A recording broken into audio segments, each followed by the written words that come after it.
Welcome to the Jim Thomas Gym Success Podcast, powered by MaxMembers.ai. Welcome to all of our listeners, gym owners, gym operators, managers, salespeople, gym entrepreneurs, and personal trainers. And for you folks looking to open a new gym, acquire a gym, or need working capital, we can provide funding options up to $500K. It's unsecured and no restriction on use. Check us out at fmconsulting.net. I'm Bonnie and Des. I'm George, and we'll be taking you through the white paper today by Jim Thomas. Our goal is to provide you with actionable insights.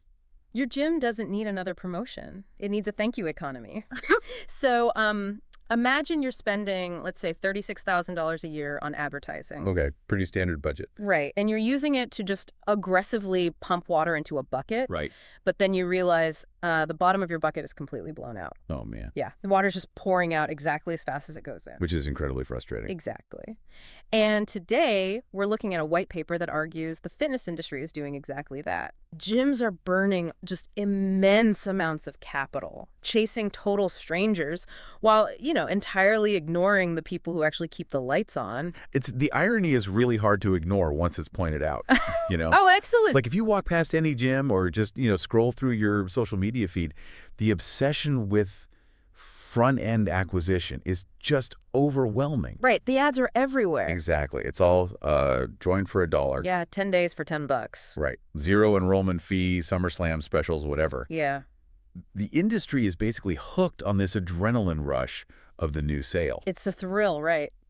Getting that new signature. It is. And look, acquisition is undeniably necessary for survival. You need new people. Right.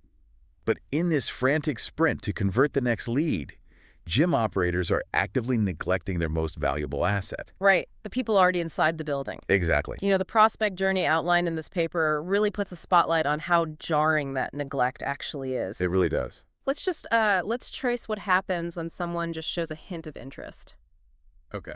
So a prospective member might receive 5 automated text messages, 3 phone calls from a sales rep, 2 follow-up emails. Just bombarding them. Right. And then when they finally walk in the door, they get a personalized tour of the facility. Oh, yeah. The full VIP treatment. Right. A sit-down fitness consultation, a custom promotional offer. Maybe they throw in a free shaker bottle. Yeah, the red carpet is completely rolled out. It really is. And then they sign the membership agreement, the staff rings a bell, and then... Absolute deafening silence. Yes. Nothing. Just crickets. And that contrast is exactly what makes it so damaging. You transition a person from being a VIP prospect to just a ghost in the system in a matter of seconds. Wow. Yeah, a ghost in the system. Right.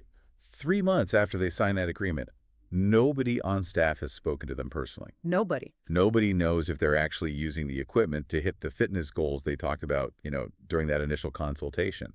Right. The one where they spilled their guts about wanting to lose 20 pounds. Exactly. Yeah. And nobody has recognized their consistency. Yeah. And most importantly, nobody has simply thanked them for their continued business. It's wild. Jim Thomas frames this with a very specific philosophy, which is that operators mistakenly treat the signed membership agreement as the finish line. But in a healthy business model, that signature is merely the starting line. Reading through that dynamic, I immediately thought of the classic bad dating dynamic. Oh, I totally see that. Yeah. We all know the playbook. You go all out to win someone over during the honeymoon phase. The fancy dinners, the surprise flowers. Exactly. Constant communication. You're projecting your absolute best, most attentive self. Right. But the second you secure the commitment, the second you are quote-unquote official, the effort just vanishes. Right. You put on sweatpants. Yes. Yeah. You put on sweatpants, you sit on the couch, you stop asking about their day. Yeah. And you just assume they are never going to leave you. Which is a terrible assumption. It's the exact same psychological failure, just applied to a monthly recurring revenue model. Right. And when you stop doing the work that earned the commitment in the first place, you inevitably create what this paper calls the leaky bucket. Right. Going back to that bucket analogy. Yeah. When the post-join experience lacks any meaningful connection or recognition, running another aggressive marketing promotion, it doesn't actually grow the business. It just pours more bodies into a vessel that can't hold them. Exactly. Because eventually the gym owner is running those join for $1 promotions just to replace the people who got tired of the sweatpants phase. Right. The ones who quietly walked out the back door. Yeah. It creates this illusion of momentum. You're basically running at maximum speed on a treadmill, burning cash and staff energy just to maintain your current baseline. They're not even growing. No. And so the core premise of the thank you economy shifts this central operational question. Okay. Instead of management constantly agonizing over, how do we get more people in the door? Which they all do. Right. The daily focus has to include, how do we take extraordinary, memorable care of the people already in the building? Okay, so that sounds like a wonderful cultural sentiment. But let me put a little fiction on it. Yeah. Because if I'm a gym owner and I'm looking at my overhead, commercial lease, equipment leases, insurance, payroll. That's a lot. Right. Gratitude sounds incredibly soft. Yeah, I get that. Like, it sounds like a customer service platitude, not a hard strategy that you can justify to an accountant. Well, and that is the exact hurdle most operators face. They view gratitude as an intangible emotion rather than a hard, measurable financial strategy. Right. But Jim Thomas introduces what he considers the four most powerful words a gym operator can utilize. Which are? Thank you for being here. Just that. Just that. But the true power of those words lies in the mechanics of how they're delivered. Okay. There can be absolutely no upsell attached. Oh, man. That has to be agonizing for a sales-driven manager. No, it breaks all their conditioning. Modern consumer communication is aggressively transactional. Right. It's always buy this. Exactly. Every time a business reaches out, they want something. Buy this supplement, upgrade to personal training, leave us a 5-star Google review, bring a friend this weekend. Right.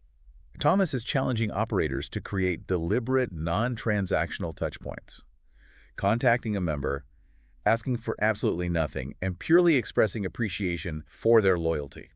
But wait, I have to challenge the underlying premise here, though. Up for it. Do people really care if the gym staff says thank you?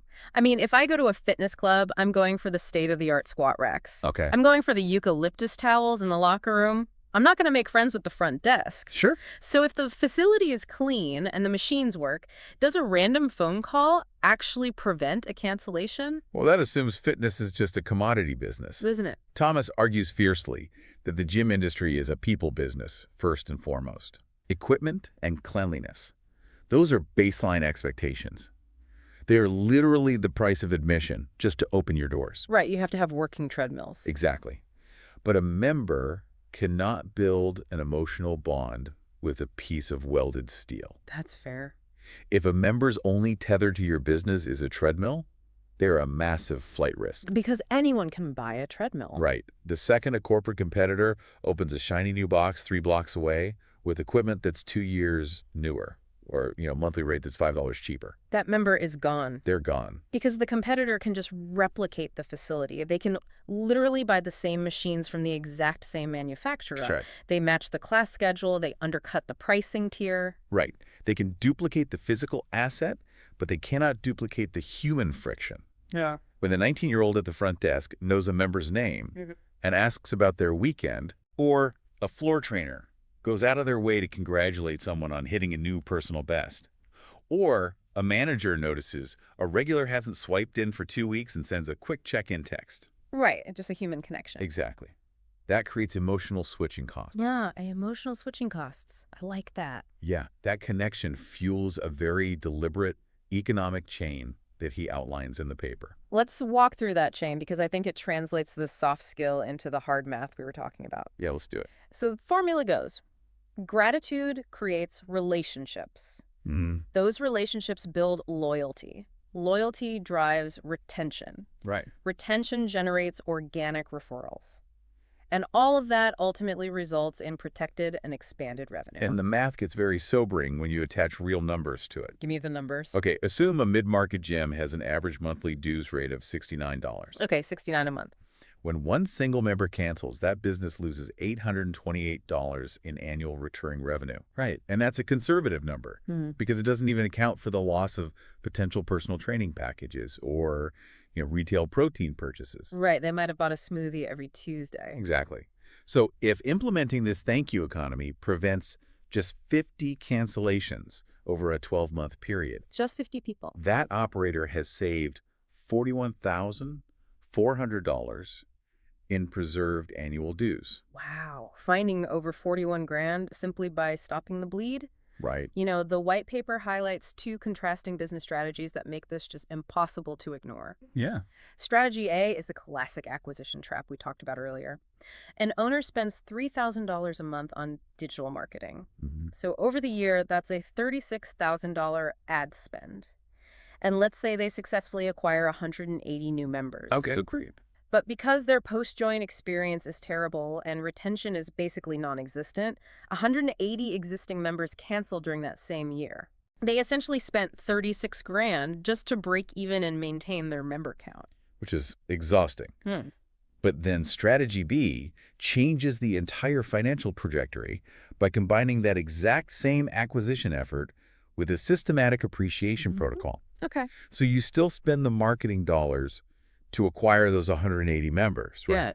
Yeah. But because you've plugged the holes in the bucket through this thank you economy, you drastically reduce that unnecessary churn. So you keep them. You keep them. Right. Those new sales stop acting as a patch for lost members, and they start representing actual compounding business growth. Right. Okay, assuming an operator buys into this math, which is pretty compelling, we kind of hit a massive operational wall. Which is... How do you actually execute this? Right. I mean, human memory is notoriously flawed, especially in a high-turnover environment like a gym front desk. Oh, absolutely. If a well-meaning owner holds a staff meeting on Monday and says, hey, team, we need to be more grateful to the members, that energy might last until, what, Wednesday? Maybe Tuesday afternoon? Right. Before everyone just gets busy and reverts to just scanning barcodes. Exactly. Because intentions don't scale. Right. If a business strategy relies on employees just remembering to be nice in the middle of a dinner rush, it'll inevitably fail. It's doomed. Thomas uses the tragedy of the 5-year member to illustrate this breakdown in systems. This part was rough to read. It really is.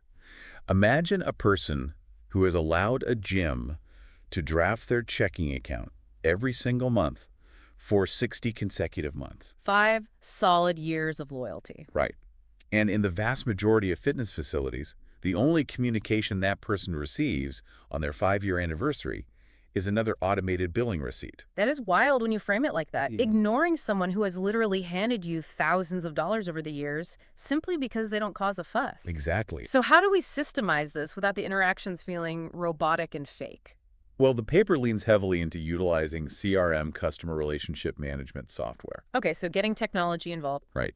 Setting up digital triggers for specific member milestones. Yeah.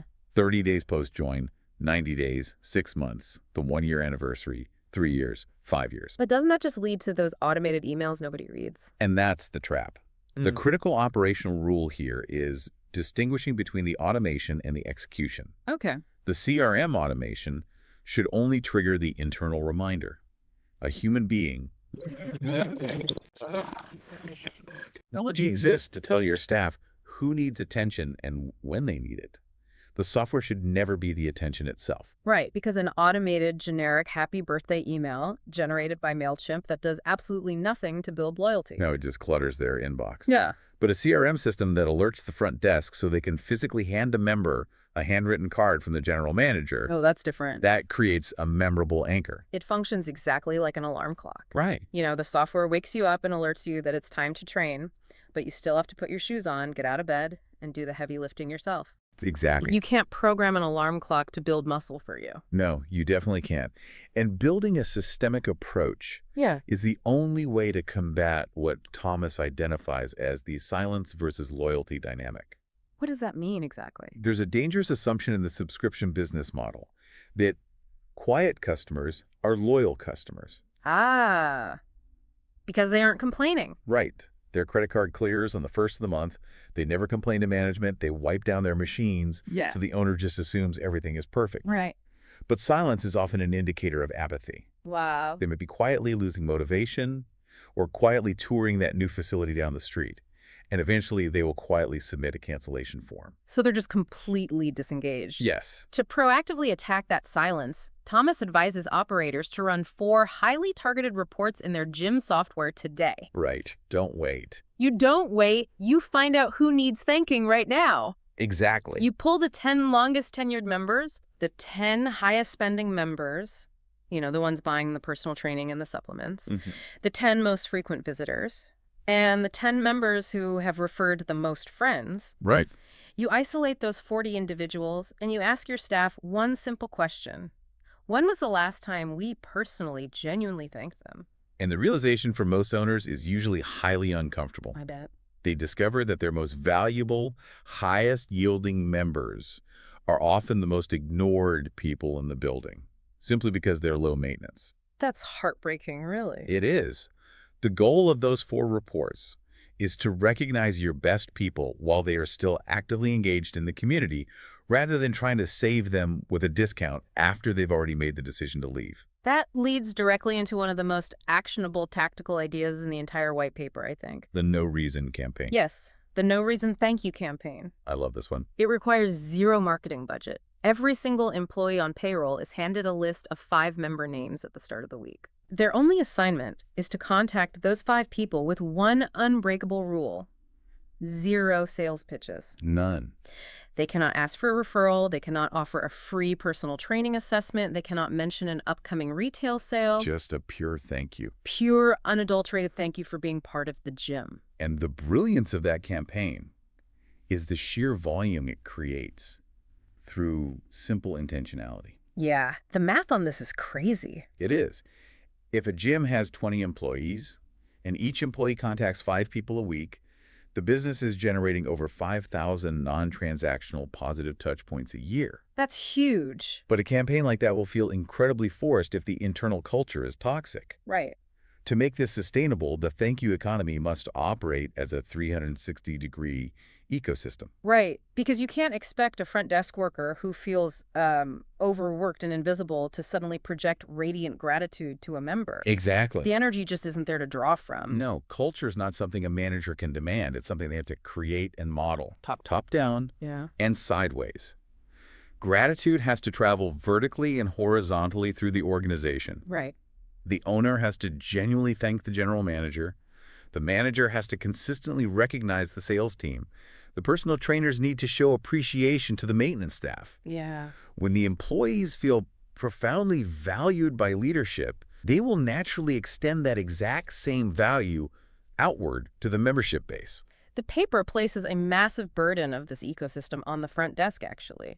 It describes it as the literal front door to the thank you economy. Which makes sense. It does, but in too many facilities, the front desk is just a toll booth. Yeah. An employee stares at their phone, waits for the barcode scanner to beep, and gives a mindless nod. You're good to go. Right, but transforming that space into a relationship-building hub changes the entire energy of the building. It completely shifts it.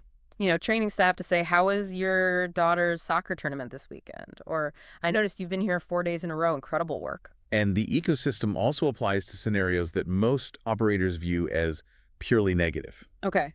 The way a business handles an unhappy customer is actually a defining test of this philosophy. Yeah, I found this section completely counterintuitive at first glance. How so? Well, Thomas advises that when a frustrated member marches up to the desk to complain about, say, a broken shower or a billing error, the staff's very first response should be, "Thank you for telling me." Right. Why in the world are we expressing gratitude for a breakdown in our service? It feels like admitting failure. Because a complaint is a gift of operational data. Hmm. You thank them because the alternative is so much worse. They could have just suffered in silence and then quietly canceled their membership. Oh, right. Back to the silence thing. Exactly. By voicing the frustration, they spent their own time and energy to highlight a leak in your bucket. Whoa. Maybe your maintenance schedule is flawed, or your billing software is sending confusing emails, or a specific staff member needs retraining. The complaint gives you the opportunity for service recovery. Service recovery. Right.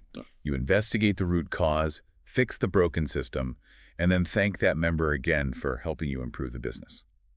You know, framing a complaint as free consulting completely diffuses the defensiveness that usually happens in those interactions. It disarms everyone. It really does. And the ecosystem even extends outward to people who never spend a dime. Yes. If a prospect takes a 30-minute tour of the gym, tries the equipment, and ultimately decides not to join that day, Thomas insists on treating them with the exact same gratitude as a new sale. Which is hard for sales folks. Oh, for sure.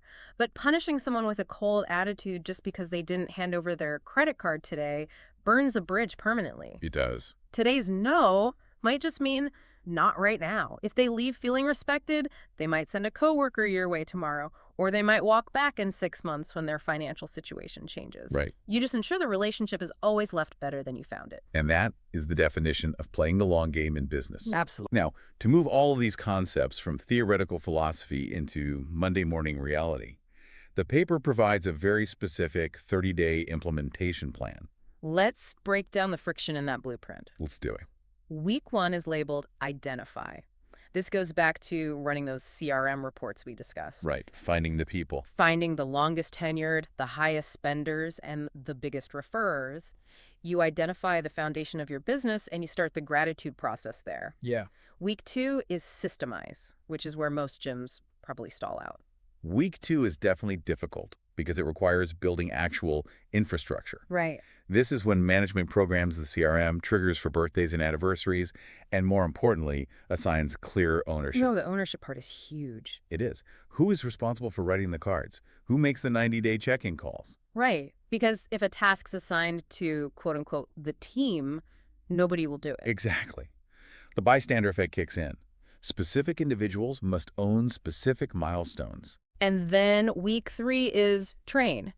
Because you can't just tell an introverted trainer to go have non-sales conversations. No, they'll panic. Right. You have to teach them how to do it. It requires role-playing, how to respond to complaints without getting defensive, and practicing greeting members by name until it just becomes muscle memory. Yeah. And finally, week 4 is measure. And this is the step that turns a soft skill into a hard business system. Thomas suggests making gratitude a KPI, a key performance indicator, on the weekly management scorecard. Which is brilliant because gym operators are conditioned to measure everything on the front end. Right. Leads. They track cost per lead, show rates, close percentages, trial conversions. Always. Thomas argues that if gratitude genuinely impacts retention, and retention dictates revenue, then gratitude must be tracked with the exact same rigor as sales. It has to be on the board. It goes right on the weekly whiteboard. 50 thank you calls completed this week, 15 handwritten anniversary cards mailed, 10 local referral sources personally thanked. What gets measured gets managed, and eventually what gets managed becomes the culture. This entire system really culminates in what Thomas calls the 10-a-day challenge for gym owners. Yes. It is a daily leadership mandate.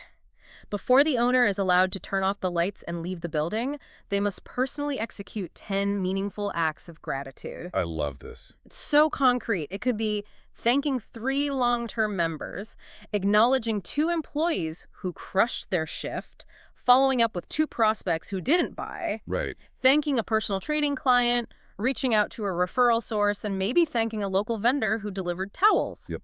If an owner commits to that just 5 days a week, they are personally generating 2,500 meaningful human interactions a year. And the compound interest of those 2,500 interactions is staggering, largely because unexpected gratitude creates stories. Right, people want to talk about it. Human beings are wired to talk about things that surprise them. The paper highlights an example of a member swiping in for their 500th lifetime workout. Yeah. Wow, 500. Right, and they're completely surprised by the staff with the balloons and a genuine celebration of their consistency. That's amazing. That member is going to take a photo, post it on their social media, and tell everyone at their office the next day. Because it's special. Exactly. That unexpected surprise is the ultimate organic referral strategy. You don't always have to bribe members with a free month of dues to bring a friend. Right. Often, you just need to provide a human experience that is actually worth talking about. The 10-a-day challenge is just brilliant because it strips away all the exhausting noise of modern business. It really simplifies it. Right. We get so overwhelmed trying to optimize complex marketing funnels, tweaking SEO keywords, and A/B testing ad copy. Oh, yeah. But this strategy reduces the massive concept of business growth down to just 10 daily, genuine human conversations. And it exposes what Jim Thomas identifies as the independent gym's unfair competitive advantage. A massive publicly traded corporate gym down the street might have $1 million advertising budget and a facility that looks like a spaceship. Sure. But they do not know whose son just graduated from high school. No, they don't. They do not know who just lost 30 pounds after struggling with their weight for a decade. They do not know who hit a wall during their first 90 days and almost quit, but pushed through. Yeah. That profound intimacy, that deep relational knowledge, is the independent operator's unbreachable moat. This paper is written for gyms, but it begs a much larger question for all of us. In an era where AI and automation are taking over every subscription and service business, what if radical, manual, human gratitude is the only true competitive moat left for any industry? Exactly. A great question to chew on. We want to remind listeners to contact Jim Thomas at 214-629-7223 or jthomas at fmconsulting.net. Also, be sure to check out our sponsor, Gym Business Manager, for the best gym software. Check them out at gymbusinessmanager.com.